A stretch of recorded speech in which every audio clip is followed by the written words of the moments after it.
This is a chord drill for the key of A minor. Now, chord drills are a great way of practicing your chords and your chord changes, and because songs are in keys and our chord drills are in keys, very often you'll find the same chords popping up in the drills and songs. So the play along, it starts slowly and gets faster, and it'll go through it 3 times.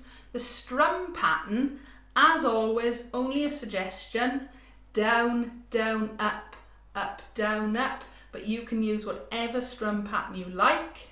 Okay, so the chords themselves, 4 chords. The first one is A minor. Okay, so middle finger or second finger on your G string 2nd fret, A minor. Nice easy one again. C, so your ring finger, 3rd fret on the A string, C.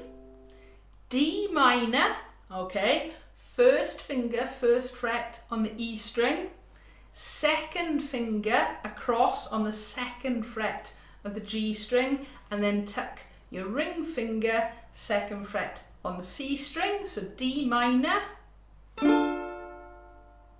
And then E7. So you're going to put your 1st finger, 1st fret on the G string, your 2nd finger, 2nd fret on the C string, and then your ring finger or your 3rd finger tucked in 2nd fret on the A string, and your E7 should sound. So those are the 4 chords. I'll let the play along take over.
I do hope this chord drill has helped. We often use these at the beginning of a session in ukulele club in school. They're a great way of warming up your fingers before you start playing. Go back over, practice and practice, okay? That's the way to make your chord changes really smooth. Also, don't forget, you can slow these videos down. Click on the settings, that little cog below, and then you can slow the video right down if you're finding the chord changes too fast for now. If you've enjoyed the video or found it helpful, please give us a like. Feel free to leave a comment below. As always, don't forget to subscribe so you don't miss out on new videos. Thank you for watching.